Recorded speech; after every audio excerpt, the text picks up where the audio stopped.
여러분 반갑습니다. 송구영신이라 지나간 것을 이제 잘 보내고 새로운 것을 맞이하는 그런 마음으로 오늘 여러분들은 신년법회에 참석하러 왔습니다. 제가 가만히 생각해 보니까 신년법회에 참석하러 오신 분들은 그래도 복이 많으신 분들이에요. 우리 친구들이나 또 보면 우리 친척들도 송구영신한 그런 마음, 신년법회에 간다는 그런 소리를 못 들었습니다. 그런데 또 그렇게 가라고 할 수도 없어요. 그건 자발적으로 마음을 이렇게 해서 가는 것이지 억지로 끌려가서 뭐 마음가짐이 되겠습니까? 오늘 여기 오셨을 때는 새롭게 지난 날을 청산하고 새로운 마음가짐으로 희망찬 새해를 맞이하겠다는 그런 마음이 있어서 온 거예요. 그렇죠? 그런데 법문을 해달라 그러니까 내가 이제 선방에 앉아있다 내려왔는데 여러분들이 법문도 저보다 더 많이 들었을 것 같고 또 알고 있는 것도 많이 알고 있는 것 같아요. 그 옛날에 시인 이은상 씨라고 노산 이은상이라는 유명한 우리나라의 참 대시인이 있었는데 그분이 여기 오셔가지고 하룻밤 주무시면서 시를 하나 남겼습니다.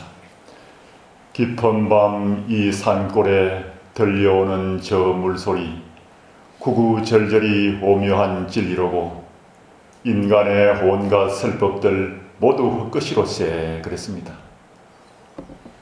저 흘러가는 물소리가 장광설이라 해가지고 부처님의 설법과 같은 거예요.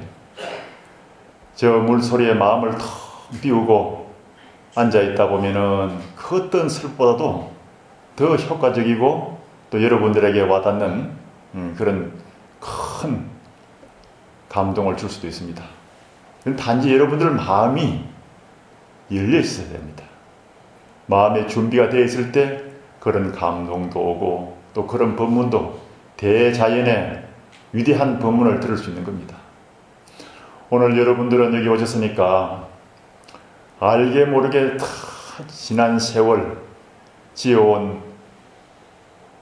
허물들이 있잖아요. 아무리 내가 허물을 없이 살아간다 하더라도 길을 가다 보면은 미물 곤충도 밟아서 살생할 수도 있고 또 내가 열심히 돈을 벌려고 하다 보니까 다른 사람한테 손해를 지을 수도 있고 내가 또 아는 체에서 한마디 한 것이 남의 마음에 상처를 줄 수도 있고 얼마나 많습니까? 특히 멀리 있는 사람한테 피해를 준 것이 아니라 가까이 사는 사람들, 가족이나 일가 친척, 가까이 있는 사람들에게 상처를 주고 또 상처를 받게 되는 것입니다. 그것이 왜 그러느냐? 자기라는 고집이 있어서 그래요. 자기라는 고집이 있고 또 부처님 말씀대로 건강경에 나오는 아상이 있어서 그런 겁니다. 그리고 오늘은 섣달 마지막 날이잖아요. 비록 양력이 있긴 하지만 내일 되면 이제 새해 1월 1일을 맞이한단 말이에요.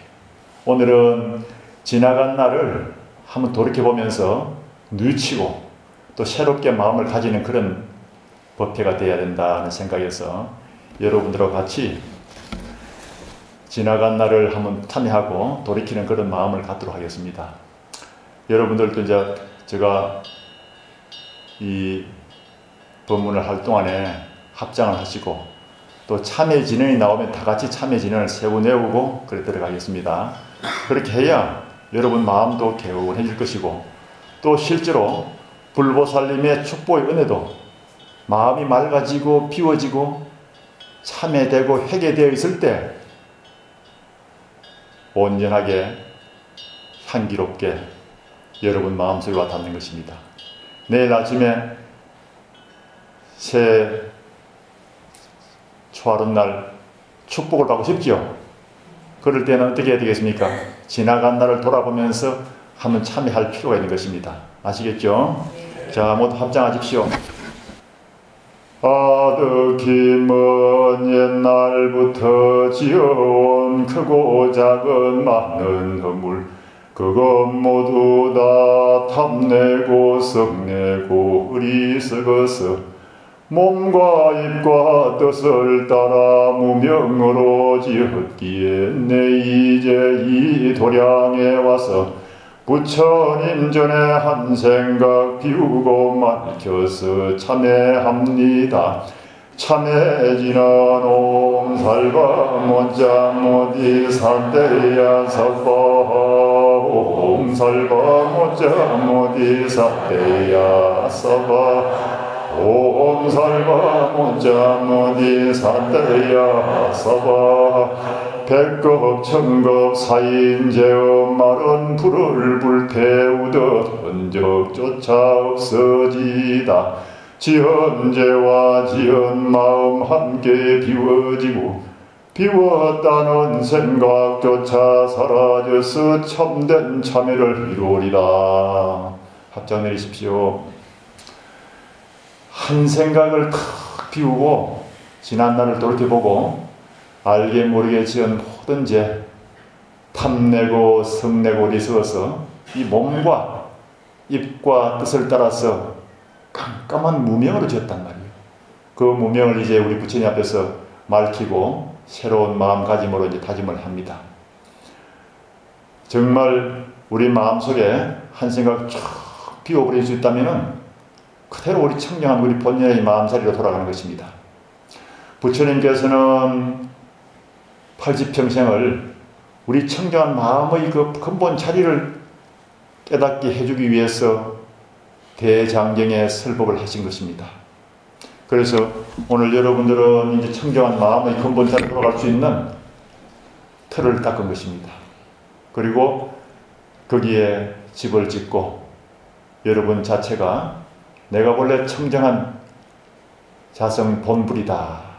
내 마음이 본래 부처님과 둘이 아니더라 하는 그런 이치를 공부해 나가고 참구정진해야 됩니다. 그러한 삶을 살도록 부처님께서는 우리들에게 위대한 가르침을 주시고 가셨습니다. 옛날 한 100년 전이라 그래요. 그때 달마도를 잘 그리는 스님이 계셨는데 백한명 스님이라는 스님이 계셨는데 그 스님의 달마도는 아주 기공자 같은 모습이에요. 우리가 보통 보면 달마도를 보면 아주 달마도가 눈이 푸르푸르하고 막 그렇게 좀 무섭게 생겼는데 원래 달마 스님은 아주 기공자, 왕자 출신이랍니다. 그래서 오다가 이제 몸을 좀 바꿨다 그래요. 그래서 이제 우락부락한 몸을 바꿨는데 이 백학명 스님 달마는 아주 기공자 달마입니다. 얼마나 아주 달마도가 참 그 인기가 좋았는지 일본에 가셔가지고도 달마도를 그려가지고 여러 사람들 보급을 했는데 지금 일본에서 그 달마도 한 장이 전시해서 1억을 한대요. 1억. 그만큼 뭐 돈이 중요한 게 있죠. 그만큼 전문가들이라든가 세상 사람들이 봤을 때 참 작품이 뛰어나고 정말 아주 걸출한 그런 그 수행이 담겨 있는 달마도다 해가지고 그렇게 선호하는 거 아니겠습니까? 그 스님이 남긴 시가 하나 있어요. 묵은해니 새해니 분별하지 말게 겨울 가고 봄이 오니 해박인 듯 하지만 복에나 저 하늘이 달라졌는가 우리가 어리석어 꿈속에 사네 그랬습니다. 실제로 우리가 내일이 뭐 새해 맞이한다 하고 한 해가 갔다 하지만은 저 하늘을 보십시오. 그대로예요.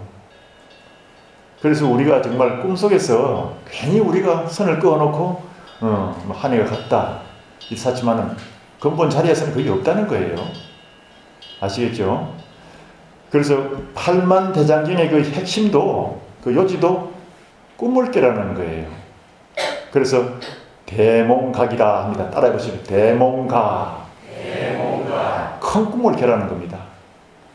지금 우리 이 얘기를 듣고 있는 여러분들 또 얘기하고 있나 이거는 다 꿈이고 밤에 턱 누워 잠을 잘 때 꾸는 꿈은 밤꿈이에요. 그리고 부처님 말씀은 낮꿈 밤꿈을 다 깨라는 거예요. 옛날 우리 조상님들이 참 아주 그것도 참 아주 선지가 있고 지혜로운 분이 계셔가지고 노래를 부르면서 많은 민중들을 깨우침을 주고 그랬었습니다. 그 아리랑의 노래도 그렇고 우리나라 그 민요에도 보면 참 가르침이 많고 또 대중가요에도 보면은 많은 그 아주 그 가르침이 들어 있습니다. 꿈을 깨라는 노래도 우리가 어릴 때부터 들었습니다. 꿈미로다 꿈이로다 모두가 꿈미로다 밤에 꾸는 저 꿈도 꿈이요 낮에 꾸는 이 꿈도 꿈미로다 꿈을 깨세 꿈을 깨세 부처님 한평생 하신 말씀 꿈 깨라는 그 말씀 이셨네 이렇게 탁 나갑니다. 그런데 옛날 사람들은 그래도 진리를 탐구하다 보니까 이런 노래를 제가 불렀는데 요즘 사람들은 꿈 깨라 해도 꿈 깨기 싫어하는 사람이 있어요. 여러분들 그렇잖아요. 춘향이하고 이몽룡이가 감옥에서 다 만났어요. 춘향이가 이제 내일 이제 변사 또 생일을 불려가가지고 아주 고초를 당하게 되는데 남루한 거지 차림으로 이도령이 떡 찾아왔습니다. 그러니까 얼마나 반가운지 꿈밀라면 깨들 말라 하고 노래를 불렀단 말이에요. 그런데 우리 삶 속에서도 모든 게 꿈인 것이고 험한 것인 줄 알면서도 그 순간적으로 또 그런 것을 깨지 않고 그냥 그 좀 꿈이라도 깨지 말라는 그런 애절한 그런 심정을 담을 때도 있습니다. 그런데 우리 불자님들은 오늘 이 도량에 와서 내일 이제 신년법회를 맞이하려고 하면은 세상은 참 허망하다. 이걸 근본적으로 알고 들어가야 돼요. 그래야 공부가 좀 됩니다. 옛날에 부처님한테 누가 찾아와가지고 길조라든가 축복이라든가 어떤 것이 축복이고 어떤 것이 길조에 해당됩니까? 하고 물었어요. 사람들이 이제 많이 서로 토론을 벌리다가 부처님은 다 아시니까 부처님한테 물어보자 하고 왔었습니다. 그때 부처님께서는 뭐라고 말씀하셨냐면은 신들이나 부모나 심지어 저 미물 곤충에까지도 우리가 만나게 되는 모든 생명에 대해서 자비로운 마음으로 존경하는 것, 이것이 바로 모든 생명에 대한 축복이라고 말한다 그랬습니다. 이제 새해가 되면은 모든 살아있는 생명체에 대해서 자비로운 마음으로 사랑해야겠다는 마음을 다져야 됩니다. 그 자체가 여러분에게 축복입니다. 오늘 이 도량에서 신년법회를 하는 이것도 뭔가 새롭게 이제 출발하고 싶은 그런 마음이 있기 때문에 그 자체가 아주 성스럽고 또 그것이 축복인 것입니다. 모든 이웃을 사랑하고 너그럽게 대하고 나를 괴롭히고 비난하더라도 자비롭고 친절하게 남을 대해주는 그것이 바로 축복이라 말한다 했습니다. 우리 중생산이 어떻습니까? 자기를 비난하고 헐뜯으면 막 따지잖아요. 네가 어찌 그럴 수 있냐고 따지는데 그럴 필요 없이 오히려 모른 체 하고 그 사람을 더 따뜻하게 대해줄 수 있는 마음, 그것이 축복이라 했습니다. 오늘 신년법회 오신 여러분들은 축복받는 사람이 되어야 됩니다. 그리고 또 부처님께서 말씀하시기를 많이 배우고 출세했을지라도 소꿉친구나 예전에 사귄 친구를 무시하지 않고 서로 나누며 소통하며 옛날처럼 지낼 수 있다면 그가 바로 친구 가운데 축복이라고 말한다 그랬어요. 여러분들도 이런 걸 느끼지 않습니까? 옛날 어릴 때 초등학교 때 친구들을 만나보면은 좀 답답한 사람도 있고 또 대화가 잘 안 되는 사람도 있잖아요. 그러면은 좀 뜸해지잖아요. 그럴수록 그 사람들을 챙길 줄 알고 그 사람들하고 옛날처럼 격이 없이 친하게 차도 한잔 마실 수 있는 그런 마음가짐으로 살아가는 것이 친구들에서 오는 축복이라는 겁니다. 옛날에 참 공부를 많이 한 그런 선지식 스님들도 산에 올라갔다가 한참 갔다 보니까 산 꼭대기에 올라갔었어요. 그래 가서 이제 길이 끝난 곳에 올라가서 한참 둘러보고 있다가 내려오다가 우연히 나무하는 노인을 만나가지고 돌아올 줄 모르고 이야기를 나눴다는 그런 시가 있습니다. 나무하는 노인한테서도 들을 수 있는 얘기가 무궁무진하게 있는 겁니다. 산에서 나무하다 보면은 산에서 느낀 바가 있을 것이고 농사 짓는 농부한테는 농부가 또 느끼고 깨달은 부분도 있을 거예요. 그런 얘기를 천연스럽게 듣고 나눌 수 있는 그런 사람이 바로 축복이라는 겁니다. 모든 이웃을 사랑하고 하심하고 청정하고 진실된 삶을 살아가는 그것 자체가 축복이라고 했습니다. 요번에 대통령 나온 사람들이 그러잖아요. 민생을 챙기고 남북이 하나 되고 동서가 화합하는 서로 소통하고 대통합을 이룰 수 있는 그런 정치를 하겠다. 만약에 그런 정치를 이룬다 하면은 그런 정치가로서의 큰 축복이에요. 우리는 옛날 고려시대 때 균여대사라는 스님이 계셨는데 그 스님은 오늘처럼 이렇게 눈이 많이 왔는데 신년맞이하러 오는 사람들이 있으면은 혹은 평소에도 뭐 초팔일 이런 날 절에 오는 사람들이 있으면은 저 입구에 서가지고 노래를 불렀습니다. 그 스님은 향가를 많이 지어가지고 아주 유명한 스님인데 그 노래 내용이 이렇습니다. 오시라 오시라 공덕 닦으러 오시라 서럽디 서러운 세상 공덕 닦으러 오시라 그랬습니다. 공덕을 닦으러 오시라. 공덕이라는 게 어떤 것인가? 덕을 쌓고 닦는 거잖아요. 그 부처님 말씀에 이런 게 있습니다. 출가 수행자들에게 한 끼의 공양을 올리는 것은 큰 공덕이 되느니라. 보다 더 큰 공덕은 삼보에 기하는 것이니라. 보다 더 큰 공덕은 오계를 지키는 것이니라. 보다 더 큰 공덕은 자비심을 가지는 것이니라. 보다 더 큰 공덕은 삼보를 위한 사원을 짓는 것이니라. 이 세상에서 가장 큰 공덕은 삶의 덧음에 깊은 통찰력을 가지는 것이니라 그랬습니다. 가장 큰 공덕은 우리 이 삶이 참 무상하다, 인생이 참 무상하다는 것을 아시고 거기에 대해서 깊은 통찰력으로 지혜를 닦아 나가는 것이 가장 큰 공덕이랬습니다. 그것이 우리 불자로 말하면은 바로 수행하고 정진하는 것입니다. 여러 불자님들이 건강경을 하도 많이 봤잖아요. 또 건강경 강의도 많이 듣지 않습니까? 건강경의 가장 중요한 핵심은 뭐냐 하면은 합장하십시오. 모두 합장하고 마음속으로 한 새겨보십시오. 이 대목을 아주 마음속으로 새겨듣고 또 우리가 공부해야 될 필요가 있는 것입니다. 부처님이시여 선남자 선여인들이 구도심을 내고 난 다음에는 어떻게 그 마음을 머무르고 어떻게 마음을 닦고 어떻게 그 마음을 항복받아야 하나이까 그렇습니다. 합장 내리십시오. 그리고 따라하십시오. 주수항복. 여기 아주 결정적인 아주 그 핵심입니다. 주는 머무를 주자. 어떻게 우리 마음을 머물고 수, 닦을 수자. 어떻게 그 마음을 닦고 항복. 어떻게 우리가 말이지 이 마음을 조금도 실수 없이 자꾸 달랑달랑하고 막 일어났다 앉았다 하는데 이 마음을 항복받고 다스릴 수 있겠습니까? 이런 뜻이에요. 그런데 이제 이 질문에 대해서 그 답이 금강경 전체입니다.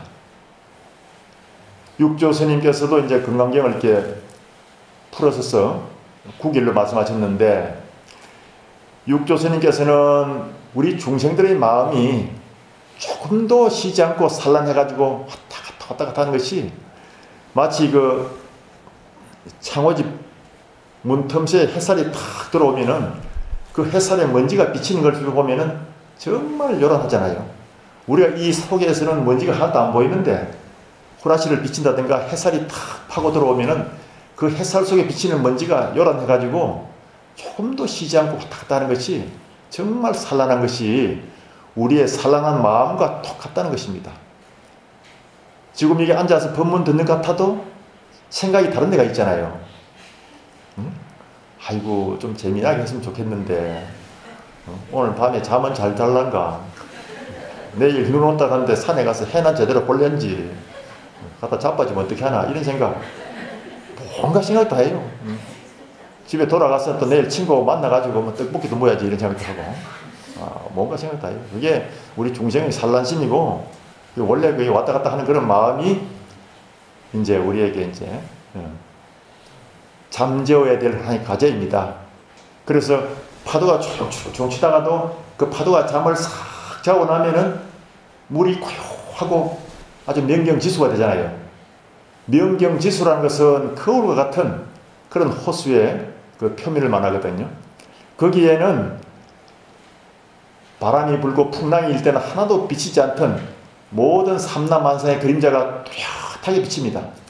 여 아래 물이 얼어 있는데 저기도 어떤데 물이 풀리고 난 뒤에 가보면은 정말 고요할 때는 나무 그림자 비치지고 한 것을 사진 찍어 놓으면은 현상보다 더 선명하게 나옵니다. 실물 나무를 찍은 것보다도 그 그림자를 찍은 것이 더 선명하게 나와가지고 사람들이 물속에 비친 그림자인 줄을 모를 때가 있어요. 그만큼 우리 마음이 가라앉고 고요하고 수행이 되고 난 뒤에 명경지수가 되고 나면은 그대로 우리의 본심을 깨달을 수 있다는 겁니다. 그래서 이제 이 수행하는 것도 옛날 사람들이 말하기를 콩나물에 물 주는 것 같다고 했습니다. 콩나물을 키워보셨습니까? 예, 시골에 계시는 분들은 또 이제 콩나물을 키워봤을 겁니다. 콩나물은 이렇게 다라이를 갖다 놓고 거기다가 이 V자로 된 나무 가지를 탁 올려놓고 구멍이 뻥뻥 뚫려있는 도가니 콩나무 시루를 올려놓고 그 위에 속에다 집을 깔아놓고 콩을 수북이 놓고 물을 줍니다. 주면은 그 이제 물통에 들어있는 물을 떠서 위에 부어주면은 다 밑으로 흘러내려버립니다. 물이 한 방울도 남아있지 않고 다 밑으로 흘러내려버립니다. 그런데 나중에 때가 탁 지나고 나면은 콩나물이 그 한 방울 물도 머금지 않았는데 한번 지나갔을 뿐인데 그걸 자주 주다 보면은 한번 스쳐간 그 물 기운에 의해서 콩나물이 수북이 자라가지고 시루 밖으로 나오는 것을 볼 수 있습니다. 우리도 법문을 듣고 혹은 부처님 전에 절을 한번 하고 또 내가 지나간 날을 참여하고 앞으로 잘해보겠습니다 부처님 이렇게 하는 그 자체가 선근이 되는 겁니다. 금방 잘해보겠다 해놓고 또 농대 치고 안 할 수도 있거든요. 그런데도 잘해보겠다는 그 찰나의 순간 그 한 생각이 선근이 돼가지고 나중에 콩나물 시루 밖으로 콩이 수북이 올라오듯이 우리 마음속에 정진의 결실이 알알이 맺힌다는 겁니다. 아시겠죠? 그래서 여러분들이 법문을 많이 들어도 다 잊어버리잖아요. 집에 가면 다 잊어버리고 또 책을 읽어도 며칠 지나면 또 다 까먹어버리잖아요. 오늘 어디 가서 이제 법문을 다 듣고 나면 법문 재밌게 한 법문을 듣고 나면 집에 가서 그럽니다. 아이고 오늘 참 그 스님 법문 잘하더라 하면은 옆에 못 간 친구가 아이고 보살님 나는 오늘 바빠서 못 갔는데 그 스님 법문 뭐라고 합니까? 하면 다 듣기는 다 들었는데 막 다 까먹었다 그래요. 아이 참 그 신도가 들을 때는 아이 법문 잘 듣다 와서 얘기 좀 해달라고 하면 얘기를 해줘야 되는데 아이 다 듣다 금방 자랑해놓고는 뭘 하는지 일러주려고 하면은 막 다 까먹었대요. 그렇게 해도 이 마음속으로 선근이 남아있어서 법문은 들어야 됩니다. 아시겠죠? 그리고 경전도 읽고 외우고 해도 또 다 까먹어버리잖아요. 그래도 한번 읽을 때 그때 내 마음에 탁 박힌 것이 콩나물에 물 한 번 줘가지고 물 한 번 먹은 거 그거와 똑같이 언젠가는 내 마음속에서 도의 결실을 줄줄이 열려 있다는 겁니다. 아시겠죠? 그래서 법문 들어도 다 까먹어버리고 기도할 때도 그때뿐이고 부처님 앞에 잘하겠다고 맹세해놓고 나가서 다 그냥 약속도 못 지킨 거 그런 거 했다 해서 너무 실망하지 마시고 그래도 한번 다 마음먹은 그것이 언젠가는 씨앗을 심어놓은 곳이니까 삭이 펴고 꽃이 피고 열매가 맺을 것이다. 이런 희망을 가져야 됩니다. 아시겠죠? 이건 틀림없는 겁니다.